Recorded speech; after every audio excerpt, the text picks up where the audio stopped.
উজান থেকে নেমে আসা পাহাড়ি ঢল আর টানা বৃষ্টিতে সিলেট সুনামগঞ্জ নগরী সহ বেশ কয়েকটি উপজেলা প্লাবিত। জলমগ্ন পরিস্থিতির কারণে পশুও কোরবানি করতে পারেননি অনেকে। খুশি করার মানুষ ঈদের যে খুশি নেগেটিভ মানে আরো দুঃখ হয়েছে আমরা লাগে দুঃখ হইতার লাগে হকলে ঈদ করেন আমরা সুবানীঘাট পানির তলে অথচ সুবানীঘাট নাম করা জায়গা হকলে মানুষ থাকতো চায় এখন এই অবস্থা হইলে তো মানুষ থাকতো নাই। বাসার তো পানি উঠছে ভাই, ঈদ আবার কিরকম হাঁটাইমু ইয়ে করতে পারতেছি না, আনন্দ আবার কি পানির মাঝে উন্নয়ন ঘরেও পানি অবস্থা দেখেন আমরা বাসিয়ে দিতেছি, আমরা ঠিক মতো খাইতে পারতেছি না আবার আনন্দ কিতে। 3 সপ্তাহের ব্যবধানে দ্বিতীয় দফা বন্যায় আক্রান্ত হয়েছে সিলেট। বৃষ্টিপাত অব্যাহত থাকায় হু হু করে বাড়ছে নদ নদীর পানি। সুরমা, কুশিয়ারা, সারিগোয়াইন নদীর পানি 6টি পয়েন্টে প্রবাহিত হচ্ছে বিপদসীমার উপর দিয়ে। আমাদের নিচু স্থানগুলোতে যারা বসবাস করছেন, এমনকি অনেক জায়গায় দোতলা বা 3তলা বাড়ি, নিচতলায় এখনো পার্টি প্রবেশ করেনি, সেই জায়গাগুলোতেও যেন অতি সত্বর আজকের মধ্যেই মালামাল যেন তারা নিরাপদ আশ্রয়স্থলে চলে যায় এবং আশ্রয় কেন্দ্রে জনগণ যাতে অবস্থান গ্রহণ করে।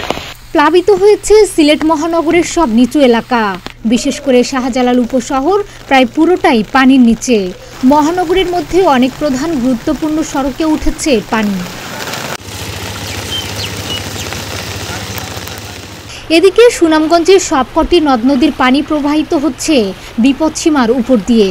নতুন করে শহরের বিভিন্ন এলাকা প্লাবিত হয়েছে, ডুবছে ঘরবাড়ি ও রাস্তাঘাট। জেলা সদরের সঙ্গে প্রায় সবকটি উপজেলার সড়ক যোগাযোগ বিচ্ছিন্ন হয়ে পড়েছে। জেলার প্রায় 7 লাখ মানুষ রয়েছেন পানিবন্দী অবস্থায়। শুকনো খাবার ও বিশুদ্ধ পানির সংকট দেখা দিয়েছে। এমন অবস্থায় অসাধু ব্যবসায়ীরা নিত্যপণ্যের দাম বাড়িয়ে দিয়েছে বলে অভিযোগ স্থানীয়দের। কোনো সাহায্য পাইতাছি না, কোনো কিছু পাইতাছি না, মানে কেউ আসছেও না দেখার জন্য, মানে ওই জায়গাতে লোক মানে কি পর্যায়ে আছে না আছে। এখন ভাই বাচ্চা কাচ্চা বাসাইতে গিয়া বাধ্য হয়ে আমরা কলেজে আইছি, খালি মেম্বারে উকি দিয়ে দেখছে, এখন আমরা কোনো খাদ্য মন্ত্র পাইছি না। বাচ্চা কাচ্চা লই আসি নিজের যা দূরের তা খাইলাম। আজকে 2 দিন হয়ে আইসি, মানে পানির সমস্যা, আমরা সব দিকে তো বাথরুম নাই একটা, এরকম অবস্থা আমরা। আমার নিজের বাসায় কমর পানি, আমি কি আর বলবো। আর ত্রাণের যে বিষয়টা, সাধারণ পাবলিকরা অনেক কষ্ট করতেছে।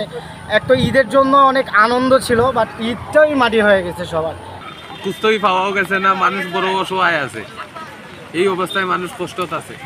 পানি উন্নয়ন বোর্ডের তথ্য মতে সুনামগঞ্জ 16 ঘর পয়েন্টে সুরমা নদীর পানি বিপদসীমার 40 সেন্টিমিটার এবং ছাতক উপজেলায় সুরমা নদীর পানি বিপদসীমার 146 সেন্টিমিটার উপর দিয়ে প্রবাহিত হচ্ছে।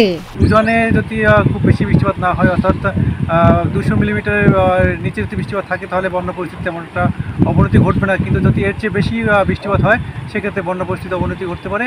এবং এই যে বর্তমান পরিস্থিতিতে দেখা গেছে সুনামগঞ্জ শহরে প্রায় 40% এলাকা পানিতে নিমজ্জিত হয়ে গেছে এবং পাশাপাশি বিভিন্ন জায়গার রাস্তাঘাট পানিতে নিমজ্জিত হয়ে গেছে। যেহেতু এখনও বৃষ্টি পূর্বাভাস আছে, তাহলে যদি অবনতি হওয়ার আগেই আমাদের কিন্তু এটা সতর্ক থাকতে হবে।